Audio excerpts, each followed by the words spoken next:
مولا میرے مولا، مولا میرے مولا۔ اور میں عرض کرتا ہوں، لایانی باتیں، لایانی کام جو بڑے درجوں سے روک دیتی ہے اور بڑے بڑے نقصانات کرا دیتی ہے۔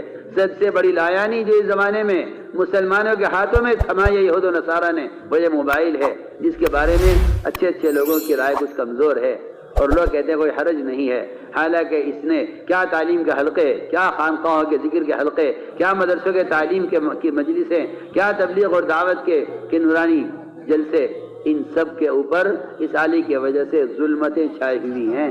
میں بہت تاکید سے آپ سے کہہ رہا ہوں، جماعت میں اس کو لے جانا اپنے وقت کو، اپنی عبادت کو، اپنے خروج کو برباد کرنا ہے، برباد کرنا ہے۔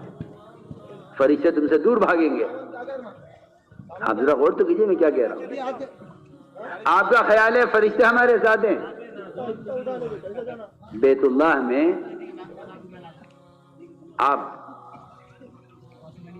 داخل ہونے کو تھے، رک گئے فوراً، فرمایا کہ نہیں، دیواروں پر تصویریں بنی ہوئی ہیں، میں اندر داخل نہیں ہوں گا۔ بیت اللہ اللہ کا گھر، اللہ کے گھر میں داخل ہونے سے آپ نے انکار فرما دیا کہ میں اندر داخل نہیں ہوں گا۔ دیواروں پر تصویریں بنائی ہوئی تھی کفار نے۔ عمر رضی اللہ عنہ نے کپڑا لیا، پانی لیا، ساری تصویروں کو رگڑ کر صاف کیا، پھر عرض کیا کہ رسول اللہ سب تصویریں صاف ہو گئے، تشریف لائیے۔ جبرائیل آپ کے گھر میں داخل نہیں ہو رہے کہ گھر میں تصویر ہے، اور محمد صلی اللہ علیہ وسلم بیت اللہ میں داخل نہیں ہو رہے کہ بیت اللہ میں تصویر ہے۔ اور اب تو ساری قیدیں اور ساری حدیثیں اور ساری شریعت کی احکام سب بھلا کر ملیا میٹ کر کے اب اس پر آئے ہیں کہ تصویر میں کوئی حرج نہیں ہے۔ جی ہاں، آپ وہ نیا دین لانا چاہتے ہیں۔ آپ محمد صلی اللہ علیہ وسلم کی وعیدوں کو اور آپ کی حدیثوں کو اور تصویر کی مذمت اور برائی کو آپ لوگوں کے خیال سے ختم کرنا چاہتے ہیں۔ یہ آپ چاہتے ہیں کہ باطل اور فحش عام ہو، اس لیے بہت تاکید سے کہہ رہا ہوں۔ حدیث میں آتا ہے جہنم سے ایک گردن نکلے گی جو میدان حشر سے ان لوگوں کو اٹھا اٹھا کر چن چن کر جہنم میں ڈال دے گی جو تصویر لینے والے ہوں گے، اگرچہ موبائل سے تصویر لیتے ہوں، کیونکہ عذاب اللہ سخت عذاب دیں گے اس پر، کیونکہ کسی بھی گناہ پر وہ عذاب نہیں جو تصویر پر ہے۔ وجہ اس کی یہ ہے کہ کوئی گناہ خالق بننے کے برابر نہیں ہے۔ اب میں کچھ کہہ رہا ہوں، کوئی گناہ کیا بننے کے برابر نہیں؟ کہو تو صحیح، خالق بننے کے برابر کوئی گناہ نہیں ہے۔ تصویر بنانا خالق بننے کے برابر ہے۔ ہاں ہاں، آپ خالق بننا چاہتے ہیں؟ آپ خالق بننا چاہتے ہیں؟ مصور میری ذات ہے، تم نے مصور بننا چاہا ہے، اب جو تصویریں بنائیں اس میں روح ڈالو، وہ روح نہیں ڈال سکیں گے، اللہ ان سب کو جہنم میں ڈال دیں گے، حدیث ہے۔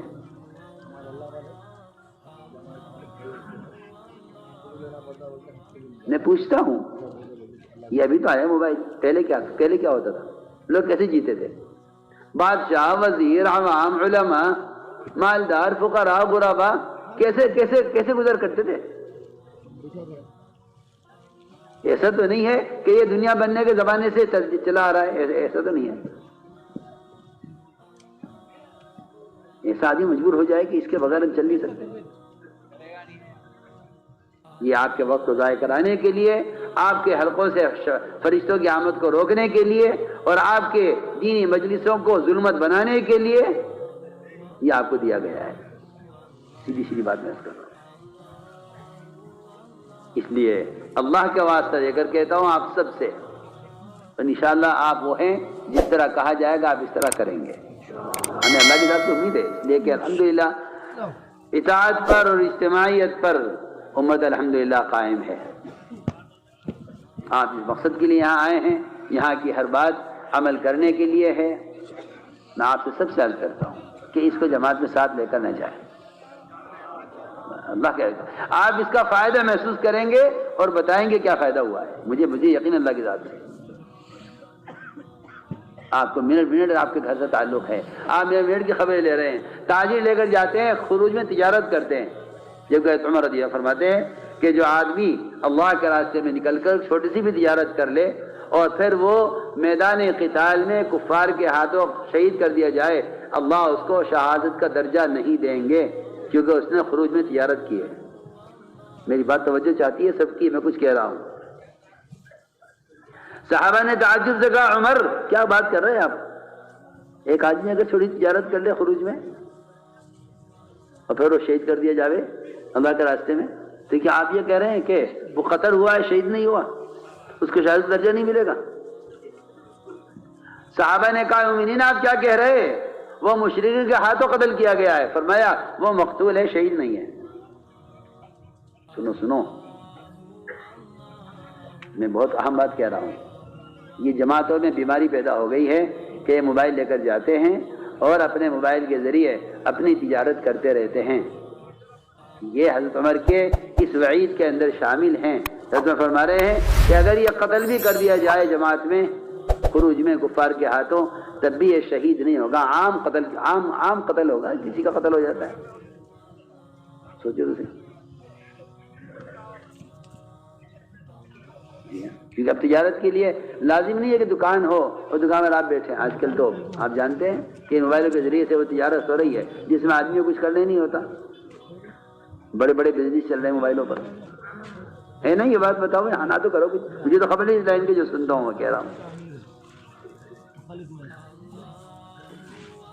حضرت عمر فرما رہے ہیں کہ تو نے اللہ کے راستے میں نکل کر جو تجارت کی ہے، اگر تو قتل بھی کر دیا گیا اللہ کے راستے میں تو مقتول ہے، شہید نہیں ہے.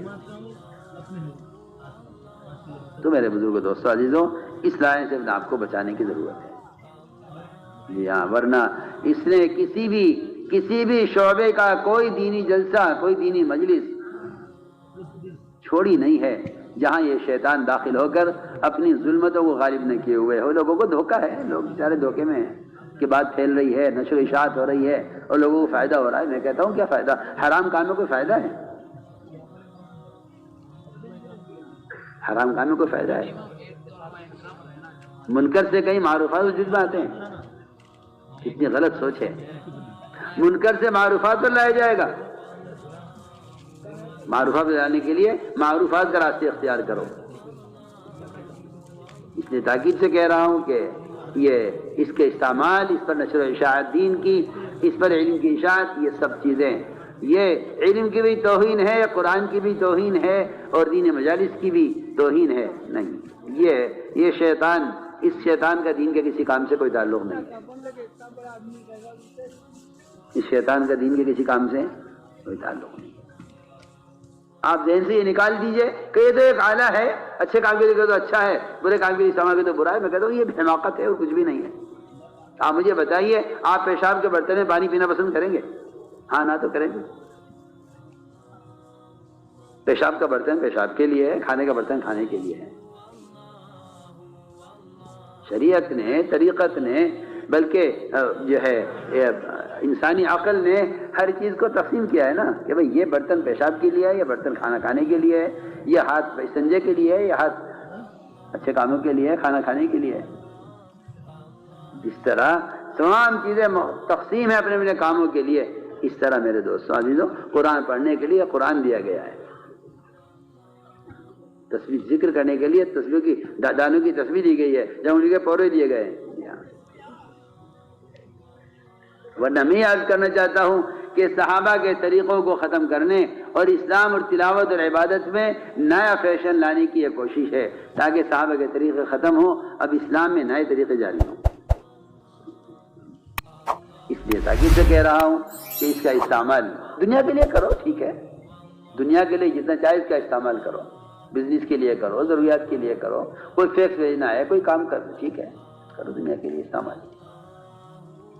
لیکن دین کو اس پر لانا، دین کو اس کے ذریعے چلانا، یہ دین کی اشاعت کا سبب یہ نہیں ہے. اللہ نے دین کی دعوت کا، دین کی اشاعت کا سبب خود مسلمان کو بنایا ہے. اس طرح ہمیں اپنے اوقات کی حفاظت کرنی ہے. لا یعنی باتیں، لا یعنی کام ہرگز نہ ہوں.